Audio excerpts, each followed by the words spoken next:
नमस्कार, आप देख रहे हैं जनभावना टाइम्स। मैं हूं पंडित सुरेश शास्त्री। ख़ास तौर पे हम नवरात्रि की चर्चा कर रहे थे, नवरात्रि की बातें कर रहे थे, फिर हम करेंगे बातें और हम बात करेंगे पाँचवें दिन की कि पाँचवें दिन की जो माता हैं वो कौन सी माता हैं, उनका क्या नाम है और उनकी उपासना किस लिए की जाती है। सबसे पहला नंबर, इंसान के जीवन में दो चीज़ें अगर हैं तो उनका जीवन बड़ा खुश माना गया है।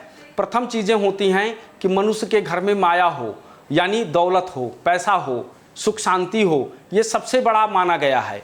दूसरा माना गया संतान।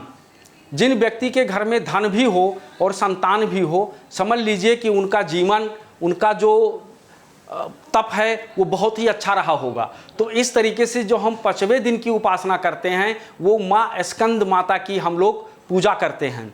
जो स्कंद माता हैं ये एक तरीके से पुत्र को देने वाली और ऐश्वर्य कब आता है? धन से आता है, धन को देने वाली देवी हैं। तो इसलिए इनका, जिन व्यक्ति के पास पुत्र नहीं है या धन नहीं है, उनको स्कंद माता की उपासना जरूर करना चाहिए और उपासना करें। और साथ साथ में जो है पूर्ण श्रद्धा विश्वास के साथ अगर किया हुआ जो हमारा तपस्या है, इसका फल हमको जरूर मिलता है।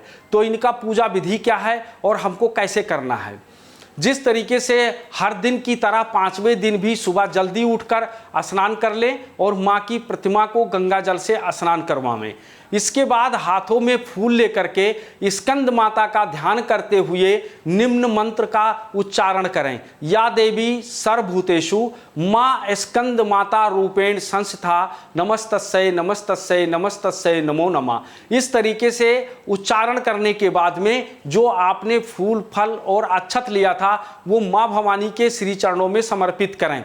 समर्पित करने के बाद में जो है माता जी को फिर दोबारा से फूल अर्पित करें और फूल अर्पित करने के बाद रोली कुमकुम का तिलक करें और उसके बाद जो है फिर बैठ करके वहां पर पाठ करें। पाठ करने के बाद जो मंत्र बताया, निम्न मंत्रों का 108 बार तक जाप करें। जाप करने के बाद आप अपनी हृदय के अंदर वो भावना करते हुए कि माँ भवानी हमारे कष्टों को दूर कर रही हैं और हमको शीघ्र जो है पुत्र रत्न की प्राप्ति करवा रही हैं, इस तरीके से आपको ध्यान में रखना है और उसके बाद में माँ भवानी की आरती करना है।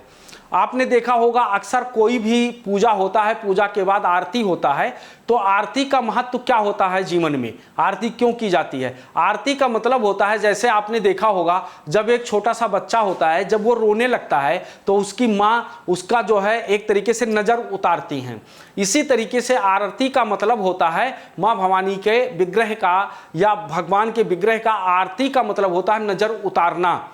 यानी उनको देख करके लोग मोहित होते हैं, ना जाने किन किन दृष्टियों से देखते हैं, क्या क्या कामनाएं उनके मन में चल रही हैं। तो इन सबको ध्यान में रखते हुए माँ का एक तरीके से आरती करें और आरती करने के बाद उनको साष्टांग दंडवत करें, यानी लेट करके उनको प्रणाम करें और अपने कष्टों का, जो आपके ऊपर कष्ट है, जो आपकी इच्छित फल हैं, उनके बारे में माँ भवानी से कहें। इस तरीके से पूर्ण श्रद्धा और विश्वास के साथ की गई उपासना बहुत शीघ्र, बहुत जल्द फलदायी होती है और आपको जरूर फल मिलेगा। और ख़ास तौर पे जो हमारा सनातन धर्म है, जो हमारे शास्त्र हैं, देवी पुराण हैं, इनमें ये कहा गया है कि 9 दिन की जो उपासना माँ भवानी का है ये बहुत बड़ी उपासना है, क्योंकि यहाँ पर किसी भी प्रकार की कोई मुहूर्त या किसी भी चीज़ को नहीं देखा जाता और माँ भवानी का पूर्ण निष्ठा के साथ पूजा किया जाता है।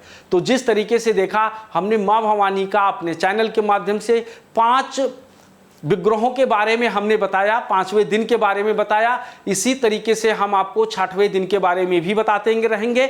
देखते रहिए आप हमारा चैनल। फिर हम आपको मिलेंगे अगले एपिसोड में। तब तक के लिए नमस्कार, जय श्री राम, जय माता जी।